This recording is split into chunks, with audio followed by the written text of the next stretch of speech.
Welcome back. Her name is Imanse. She's a singer-songwriter and entertainer, creative entrepreneur. She joins us right here in our Lagos studio. Welcome to the program. Thank you so much for having me. So let's begin with a very curious question. Who used your head? Well, based on your song.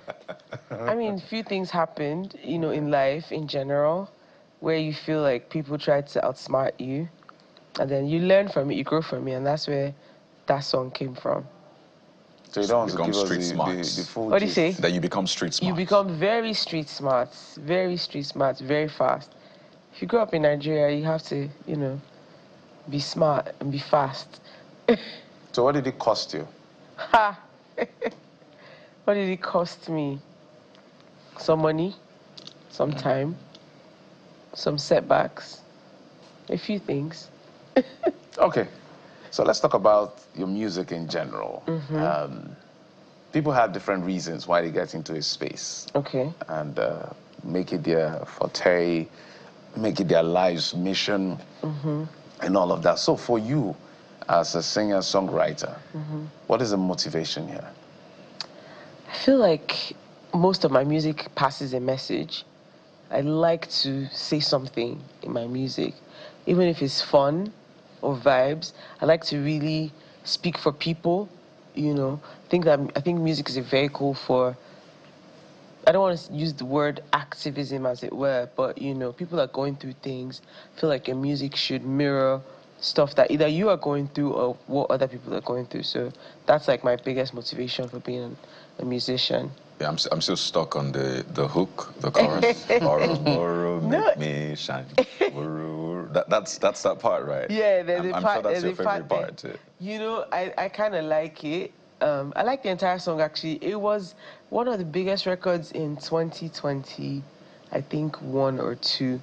It was number 4 on TikTok Nigeria. Beautiful. Yeah. So we're going to talk about your new project, Mobad. Oh, JJ actually. It's JJ, right? Yeah. But Mobad is the... Yeah, that came in January, and JJ came a few weeks now. Oh, so you have another EP out? No, another song out. Another song, but Mobad... EP is coming.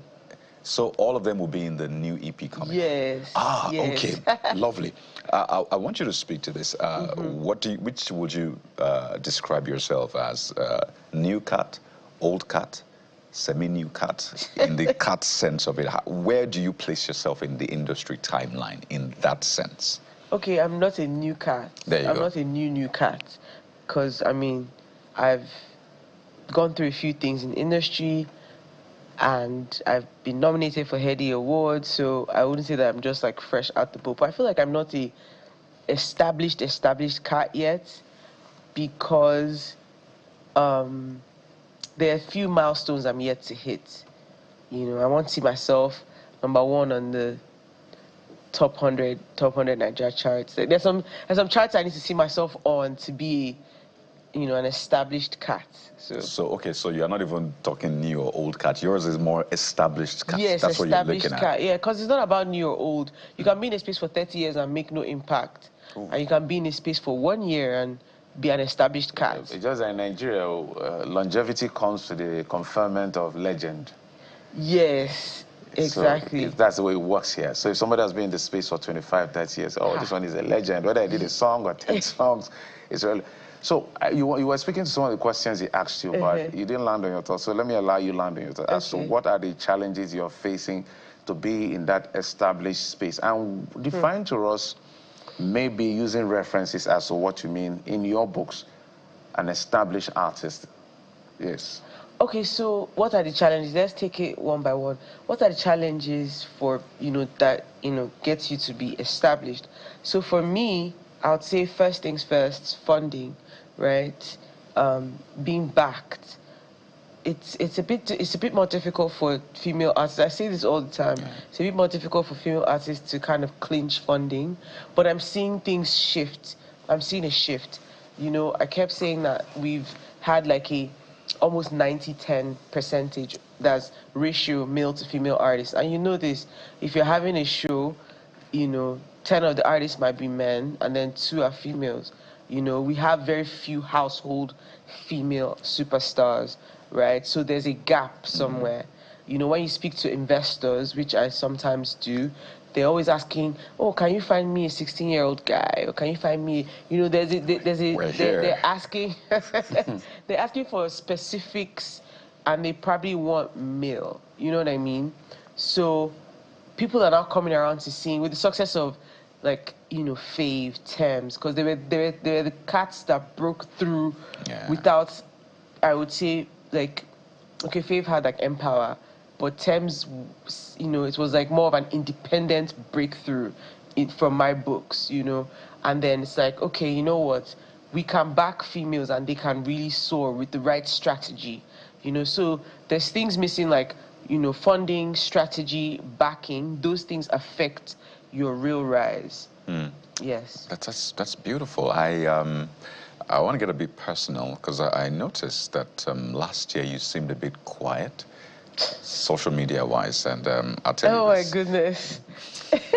Should I go on? I'm sure you know where I'm going. You can. So, 2024, last year, you had in total, let's talk your IG now, about 19 posts. Wow. In 2024. You really went to check? Well, we have our ways. We have people who do that. So this year so far, you've done almost 17 posts on the same IG.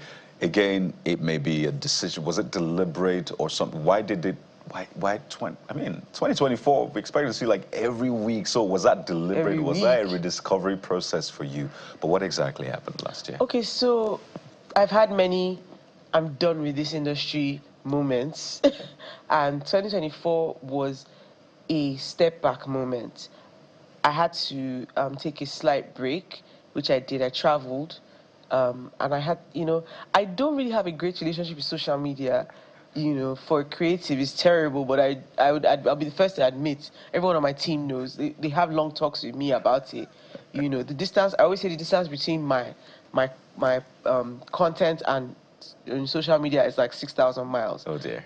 But you're born again now. You have yes, now. I'm born again. But yeah, I took a break because some significant setbacks happened as well.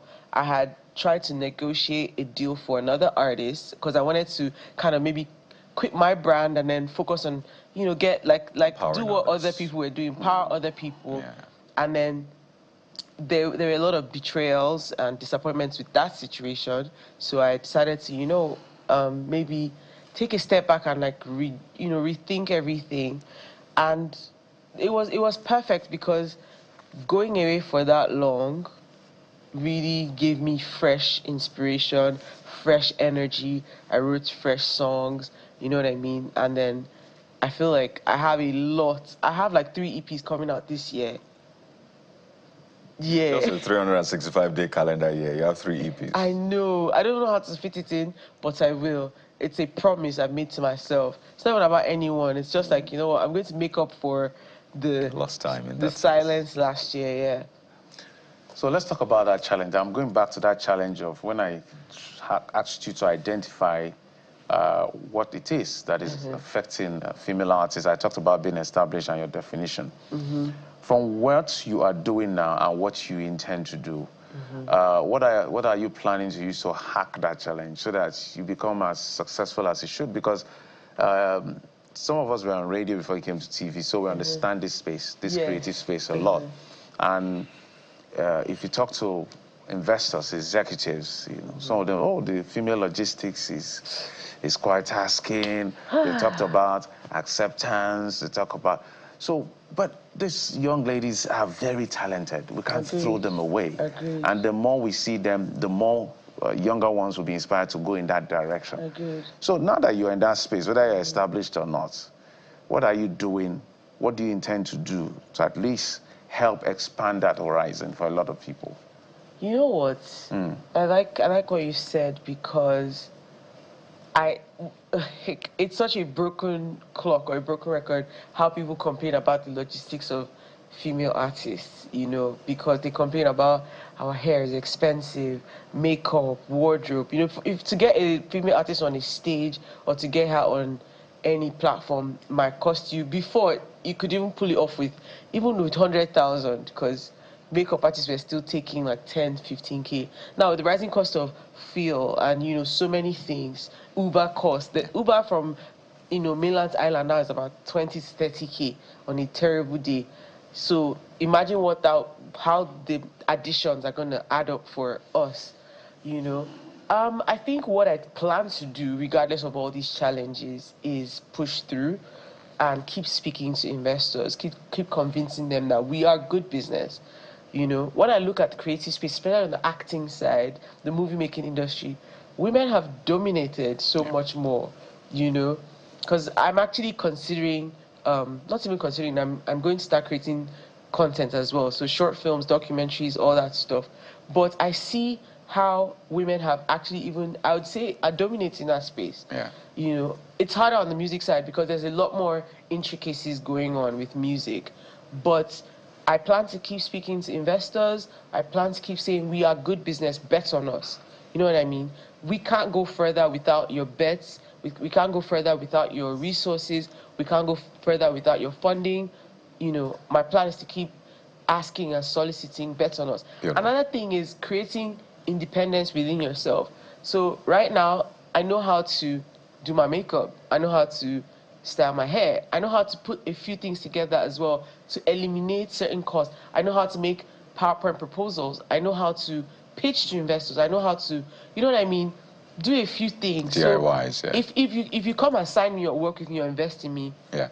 I'll be doing at least 60% of the heavy lifting. Because you see that heavy lifting, no one wants to do it. There was a time we had managers that would take you from under the bridge and make you a superstar. Now, managers are looking for ready-made artists. They're going to your page and saying, you know, until we see 2,000 comments, we're not coming. You know, so who's going to get you from 0 to 2,000?